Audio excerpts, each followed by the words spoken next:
afternoon. My name's Angie Muschio and I work in all things wellbeing, providing support and running workshops and courses across the East Surrey area for those people who are challenged currently by their emotional and mental health. The main provider in the Caterham and district area is Richmond Fellowship. So I'm going to talk predominantly about what they do, and they are one of the largest mental health charities in the UK. So wellbeing, what is it when I talk about wellbeing? Well, I think wellbeing really is finding a balance in your physical, mental and emotional health, and that's no easy challenge during the last year. And I think we've seen people affected more than at any other time. And in some ways, maybe the COVID situation has caused people to actually look at what their mental health is, what their emotional state is like, and to address not only the current issues, but maybe the issues that have been around them for some considerable time.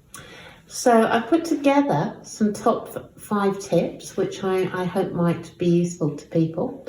So number 1 is, I think if we can look at trying to adjust our lifestyles for the foreseeable future to how things are right now, and look to make the most of the time that we have right now.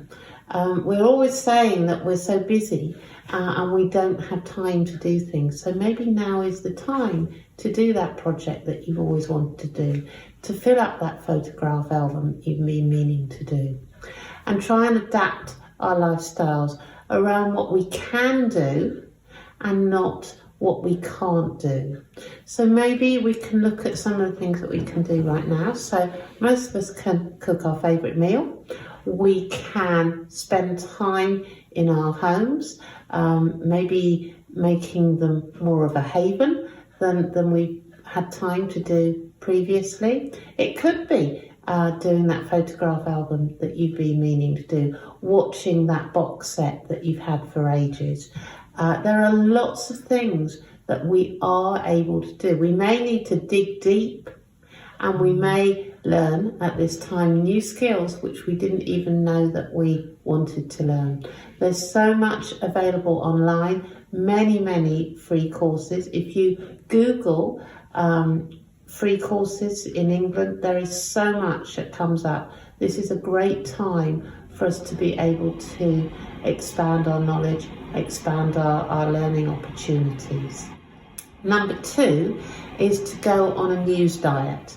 And by that, I mean maybe restricting the amount of news that we watch in a day. And when we do watch news, focusing our attention on a main stream news channel, such as the BBC, and maybe focusing on doing that earlier in the day rather than later, when bad news can maybe disturb our sleep patterns. I think also try to keep away from social media and all the different opinions and ideas which are circulating, none of which are particularly helpful in strengthening our well-being at this time. Number 3 is finding creative ways to connect with other people. And I think people have been really embracing that in the last year. Who'd heard of Zoom before the middle of March? Only one person that I've found so far.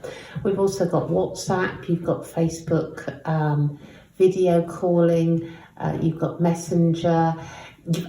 A lot of us have still got landlines, and we could just pick up the phone and actually speak to somebody. So really thinking about how we can connect with people. And if that really doesn't, you're thinking, well, who can I talk to? Again, Google. There are support groups, there are services out there that are talking, places where you can talk to people either on a one-to-one basis or in a small group basis. There is a lot out there. Certainly at Richmond Fellowship, we are offering a number of anything from light relief coffee mornings to courses in regaining confidence and managing fear. And we have regular support groups running throughout the week.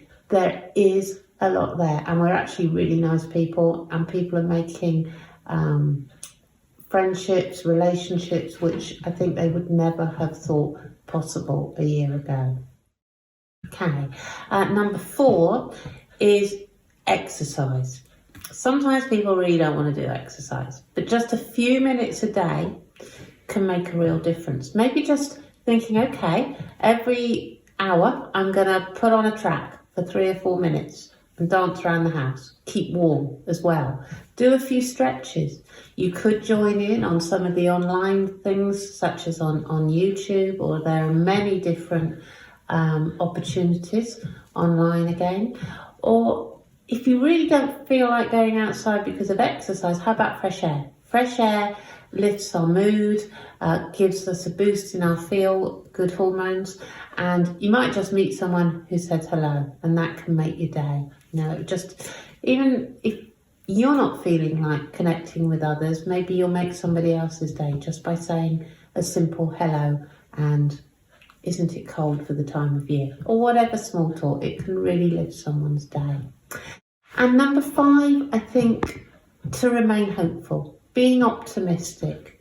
This time will pass. Nothing lasts forever, and just thinking forward now. Okay, it's cold and dark and a little bit miserable, but there are signs of springing. Snowdrops are coming up, bulbs are beginning to grow, and whatever else is happening in the world, Mother Nature is carrying on, and spring is just around the corner. Remaining hopeful is a real thing, I think, for all of us. So I just want to encourage people to really reach out for support. A really good starting place is to Google virtual wellbeing Surrey. The actual website address for this is www.virtualwellbeing.healthysurrey.org.uk. But if you just Google, as I say, Virtual Wellbeing Surrey, you will find that takes you to a website where there is something literally for everybody. Other services that people can reach out to are Samaritans, which again are readily easy to Google. In Redhill we have the Safe Haven, which is run by Richmond Fellowship and provides virtual or face-to-face support for people who are currently in a mental health crisis, and this is open every day of the year without exception from 6 p.m. to 11 p.m. Please, if you're struggling, this is the time to reach out for support. It is there, and there are people willing to help. Thank you, Caterham Lockdown Fest, for inviting us to be here today. Goodbye.